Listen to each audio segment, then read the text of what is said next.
안녕하세요. 제 채널은 누구나 최대한 찾을 수 있는 데이터를 말씀드리면서 공시학 키팩터를 통해 투자 아이디어를 찾아준 테린이 아빠입니다. 영상 속의 내용들은 누구나 찾을 수 있는 자료이므로 찾아보시면 되고요. 엑셀 데이터는 유튜브 멤버십 회원분들에게 매주 1회 이상 업데이트를 해서 드리고 있습니다. 라떼 이상 회원분들은 비공개 텔레그램 채널도 참여 가능하시고, 엑셀 다운로드 링크와 비공개 텔레그램 채널 주소 링크는 멤버십 회원용 유튜브 커뮤니티 게시글에 올려드리고 있습니다. 영상 보시고 구독, 좋아요, 알람 설정 부탁드리겠습니다. 유사투자자문 법령으로 인하여 댓글 기능을 정지해 놓았습니다. 양해 부탁드리겠습니다. 오늘 이제 중국 지준율 인하하면서 이제 경기 부양 시그널이 나왔단 말이죠. 그럼 이제 이거에 대해서 어떻게 고민해야 되느냐. 이제 우리가 종목군들이 있으면 이 종목군들이 수급이 발생을 했는지, 그리고 그게 유동성이 공급되는 컨셉인지 이런 것들부터 보는데 차근차근 한번 보도록 하겠습니다. 저의 결론부터 말씀드리면, 저는 중국 부양 관련주들을 사야 되는데 무엇을 살지 이런 것들은 여기서 이제 말씀을 드리도록 하겠습니다. 이 디스클레이머이고요. 뭐부터 볼 거냐면, 자, 중국 경기 부진에 190조 원 푼다, 지급 준비율을 인하한다, 뭐 이런 식으로 내용이 나와 있어요. 그래서 중국 인민은행장이 24일에 기자회견에 지급 준비율을 조만간 0.5%포인트를 인하할 것이다 라고 지금 되어 있습니다. 그리고 이제 여기 또 이제 뭐라고 되어 있냐면, 올해 안에 시장 유동성 상황을 보고 시기를 택해 추가 인하할 수도 있다. 지금 이제 이번에 인하하는 게 예전에 인하했었을 때나 이렇게 유동성 공급했을 때랑 비교했을 때 이게 과연 먹힐까, 이런 이제 시장의 걱정이 있는데, 제가 생각했을 때 그때와 달리 지금은 미국도 금리를 인하하는 구간이기 때문에 중국의 유동성 공급이 먹히지 않을까, 이렇게 좀 기대를 할 수밖에 없는 것 같아요. 그러면 오늘 이제 국내 수급도 거기에 동조를 했느냐를 봐야 되겠죠. 그래서 여기 이제 보게 되면 외국인이 이제 많이 산 것들에 대한 리스트가 있고, 여기서 보게 되면 외국인들은 2차전지 쪽으로 많이 이제 컨택을 했어요. 어차피 2차전지도 이제 소재 쪽이나 마찬가지니까. 그리고 기관들을 좀 보죠. 기관들 시가총액 대비해서 이제 화학을 샀느냐 뭐 이런 것들을 좀 보고 싶은 거예요, 저는.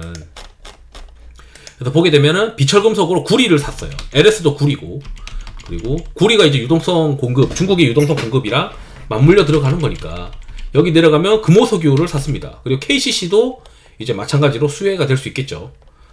그리고 LG화학은 이제 양극재도 있고 화학도 있고, 여기 대한유화도 전통적인 퓨어케미칼이죠.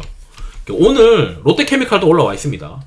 오늘 기관들이 시가총액 대비 많이 산 거 중에 이 중국의 경기 부양과 관련된 종목군들이 꽤 있어요. 그러면 그동안 이제 없었던 것들 중에 새롭게 이제 중국 부양이라고 하는 거가 컨셉으로 하나 등장하게 된 겁니다. 간만에 새로 등장한 거예요. 그러면 여기서 이제 시장 데이터 같은 거를 이제 우리가 봐야 돼요. 그러니까 100ppi.com 이런 데서 이제 우리가 몬다라고 말씀드렸죠.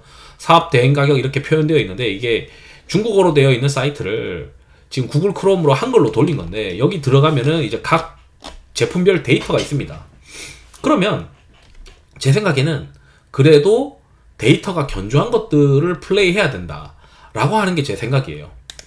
그렇기 때문에 이제 저는 이제 엑셀로 이렇게 다 연결해서 보는데, 오늘 9월 24일까지 보게 되면 그래도 구리가 좋은 편이에요. 최근에 반등하고 있고, 비철금속도 알루미늄 좋고, 그러니까 PPP나 이런 것들은 별로예요. 이게 롯데케미칼이랑 대한유화인데 저는 그렇게 매력적으로 지금 느껴지지 않습니다. 그럼 좀 내려가서 볼까요? 그 벤젠, 톨루엔, 자일렌은 이제 유가와 관련된 SOL 이제 관련된 거니까 별로고, PVC도 아직까지는 잘 모르겠다. 그래서 이제 내려가서 보게 되면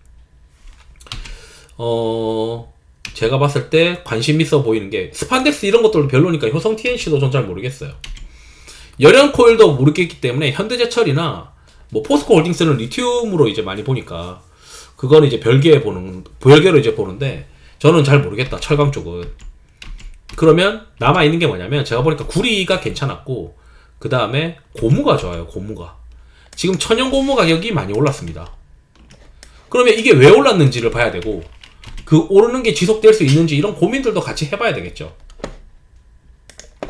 자, 우선 지금 저는 이제 신화라고 하는 신화 파이낸스에서 장중에 이제 이 선물들을 보는데, 오늘 이제 탄산리튬도 좋았어요. 탄산리튬도 그 금리가 떨어지는 거나 중국에서의 유동성 공급에 대한 어떤 수혜가 될 수가 있겠죠. 그리고 구리도 더 이제 올랐었고, 구리도 이렇게 봉 차트로 보게 되면 이제 상승 추세로 들어가고 있습니다. 그러니까 상대적으로 덜 올랐던 뭐 풍산이나 LS 이런 것들을 볼 수밖에 없겠죠. 그럼 이제 저 같은 경우는 이제 그런 게 빈집이냐 아니냐를 보는데, 풍산은 아직도 기관과 외국인 합산 수급이 지금 빈집으로 되어 있고, 그다음에 LS도 다소 이제 빈집 구간에서 지금 이제 또 채워지는 구간으로 들어가고 있어요. 그리고 제가 이제 그 고무 가격 데이터가 그래도 좋았다. 다른 화학 가격들은 상품 가격이 좋지 않기 때문에 이 전략, 그러니까 중국의 유동성 공급 때문에 소재 관련된 종목군들이 올라가는데 괜히 따라 사가지고 물릴 수도 있잖아요. 그럼 물렸을 때 타격이 제일 적을 종목들을 지금 찾는 거예요. 자, 금호석유도 빈집이다 라고 저는 생각하거든요. 자, 금호석유 빈집에서 이제 채워지고 있는 거예요. 그러면 이제 봐야죠. 구리 가격에 대해서 요새 시장에서 어떤 코멘트들이 돌아다니는지. 이게 9월 23일자예요. 9월 23일자에 리오틴토 그룹 회장이 이제 최근에 구리 같은 주요 에너지가 수요 증가에 대처하기 위해 더 많은 광산이 필요하다는 식으로 구리가 지금 중요하다라고 일단 얘기는 하고 있어요.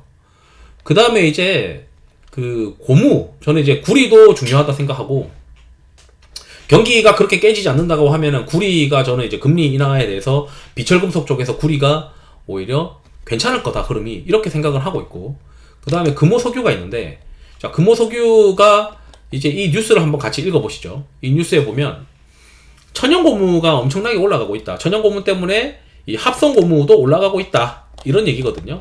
근데 왜 그런가 봤더니 이 동남아가 기상이변 때문에 공급이 감소될 것 같다. 그럼 이거 기상이변이 오래 가지 않지 않냐? 근데 보통 기상이변이 생기면 최소 한 달, 길면은 이게 작황이 나빠지면서 한 1년 정도 영향을 주기도 해요.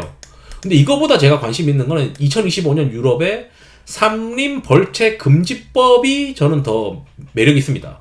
이게 뭔가 법 때문에, 정책 때문에 결국에는 천연고무 재고 확보 움직임이 가속화되었다라고 되어 있어요.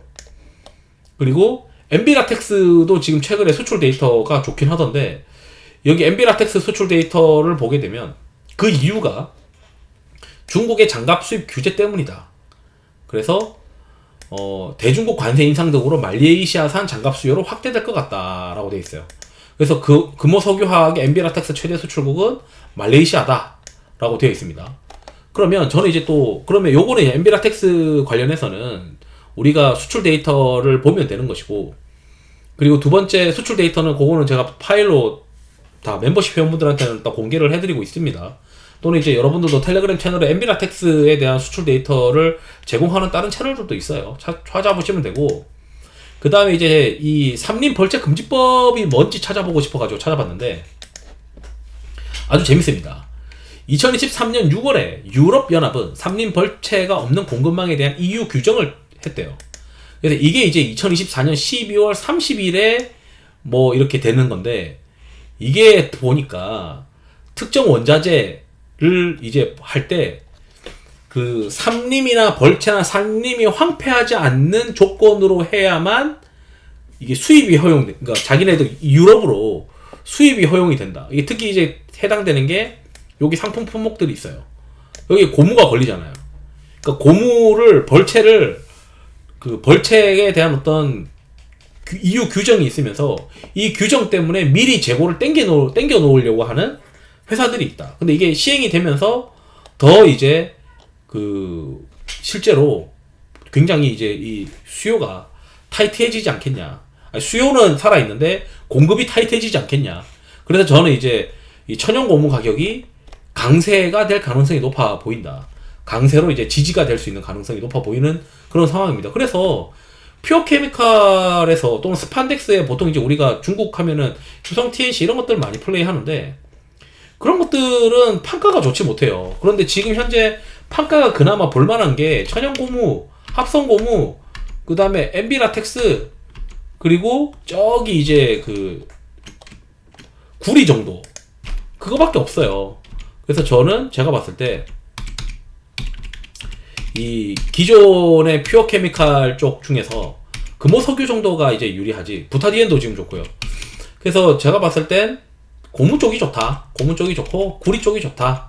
그거는 그래도 물려도 괜찮을 것 같다. 그래서 우리가 물려도 괜찮을 것 같은 상품의 매출과 연동되는 곳들로 플레이를 해야 된다. 그게 제가 보니까 금호석유랑 구리 정도 쪽이더라. 그래서 제가 이제 말씀드리고 싶은 건 이 지금 지급준비율 인하에 대한 기대감으로 움직이는 것들이 최근에 이제 가장 강하게 움직이는 어떤 포인트 중에 하나가 돼버렸는데, 밸류업이나 이런 것들은 지금 모멘텀이 소멸돼 버렸잖아요. 바이오는 최근에 또 많이 올라서 차익 매물이 나오고 있고, 그 와중에 이제 중국이 경기 두당 우려를 때문에 유동성을 이제 공급을 하는데, 과거와는 달리 미국이 금리 인하하는 구간이다 보니까 먹힐 것 같다라고 하는 게 제 생각이고, 그 구간에서 우리가 리스크를 최소화하기 위해서는 상품 가격이 살아있는 데서 플레이해야 되고, 그게 구리랑 고무더라. 이렇게 이제 말씀드리면서 영상을 마치도록 하겠습니다. 투자에 도움 되시길 바랍니다. 감사합니다.